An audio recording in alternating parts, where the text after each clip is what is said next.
Is this the meme that's been going around of like the perfect Asian son? That meme has gone viral. I was like, man, who is this f***ing guy? Navy SEAL, doctor, PhD, astronaut. While also being a f***ing sniper. Jesus Christ. That's just ridiculous. That guy makes me feel like When I think about my life, I was a scared little boy. If there was a movie that came about this guy, you would never believed it. He has the title of Lieutenant Sniper, Combat Medic, Parachutist, Recon Scout, and Combat Diver. I thought that being a SEAL would solve all of my life's problems. I could not have been any more wrong. This guy is just like a real-life superhero. He was able to get a hold of a dumbbell. I'm sure he comes from a great family. Smash my head in with it. It's just crazy. He decided to kill us. I did my best to fight him, but he's got a gun. You're saying that your whole life you felt scared. This idea of the scared little boy. Do you feel any remorse for what you did to your father? My father came up to me, and some of the last words he said to me was, "I'm sorry." And he pepper sprayed my face. Then all I hear in the kitchen is my mother screaming for help and saying, "He's got a gun." So I got up and I did my best to fight him and get that gun. Fought as hard as I could, as strong as I guess a 140-pound kid could do. He was able to get a hold of a dumbbell nearby and smash my head in with it. And he was able to get his gun out of his pocket. He shot it in the air, and I remember clearly pleading with him that we loved him and that he didn't have to do this. It's not too late. You have the power to decide right now. It's not too late.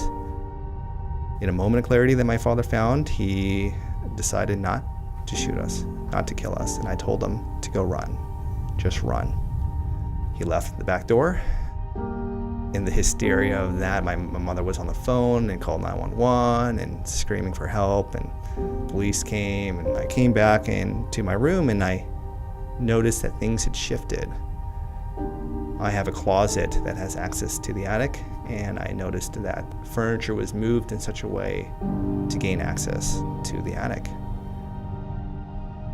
And I told police that I think my father's still in the house and he's in the attic.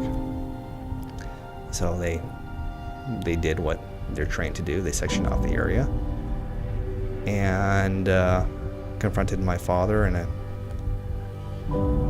one thing led to another. I wasn't there, but shots were fired. We went to the police department. I remember going in, and there were 3 cops to the side, and the detective I talked to, he said, "Son, I'm sorry to tell you, but your father is dead." And he said, "I take it that this is not bad news. Is this good?" And I said, "I'm just relieved, sir." And he said, "I understand, son." I had a lot of hate in my heart as a kid, being 18 and just so angry with the world. I was different. I was scared. I was a scared little boy, scared of the world, scared of relationships, scared of talking to people. I was definitely scared of my father. All I wanted to do as a kid growing up was protect my family. Protect really my mother and my brother from my father. And I just wanted to get away. This idea of the scared little boy, I needed a reset button with people I don't know. My buddy Keith told me about the Navy SEAL.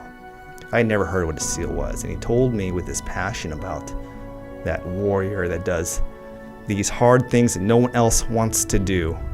There was something about that drew me in a way I've never felt before. It called for me.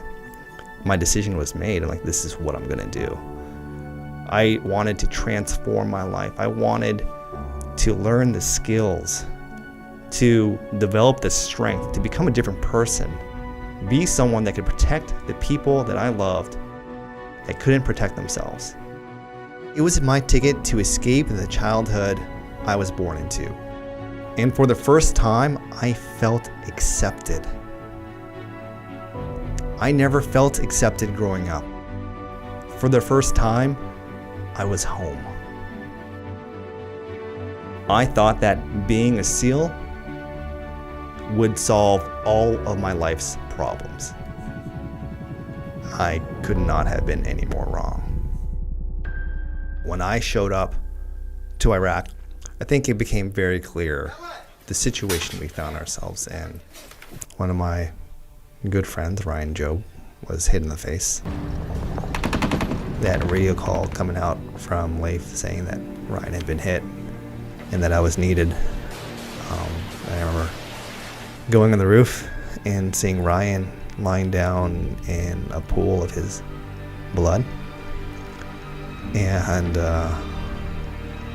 Leif and Chris at his side, and Leif was holding his hand and just saying, just hang on, brother. Just hang on, man. It's hard to articulate in words what that day did. A piece of us stayed there that day, died with us. We lost 2 people that day. I wasn't there for Mark when he was shot and killed. The next time I saw him was in the morgue, giving a final kiss to his forehead. When I think about my life, I had a lot of hate in my heart as a kid. The littlest things would tick me off, and I would find myself punching a wall or breaking something.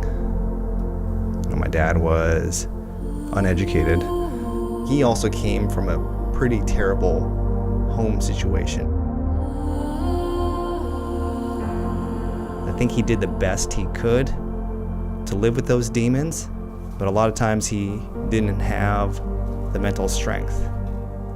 I don't mean to paint my father in a bad light, really. I love my father. I do. I was unable to say those words for a very long time. And I have forgiven him of the years of abuse that he gave. It took years for me to let go of that anger, to sublimate those raw emotions into good. I made a promise to Mark, Ryan, who are not here with us today, that I would, for the rest of my life, do something to leave a positive impact in this world, to make up for the good they would have done, to fill in that void, to take that level of service to a higher calling. When I was growing up, I had a picture of the Apollo 11 crew over my bed.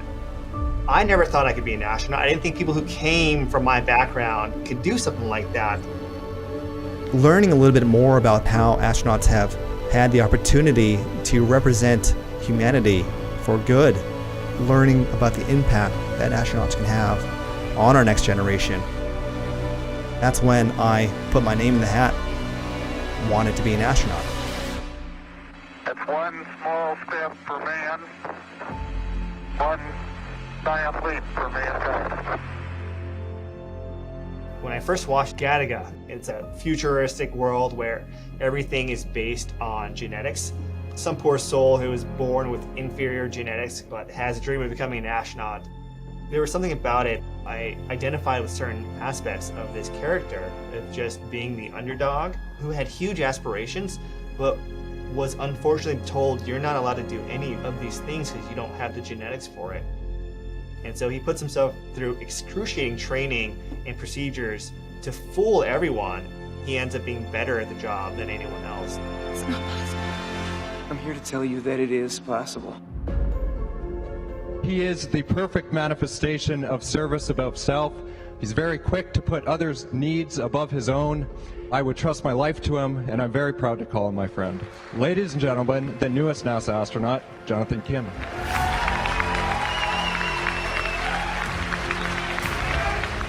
Maybe I could reach out to those kids, just like me, who are scared, tired, who don't think they can amount to anything, who don't think they're worth anything, and let them know that, hey, it doesn't matter where you're from.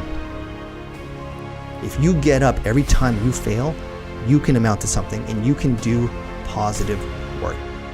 You don't need to have it all, but you have a choice and the power to craft your own destiny.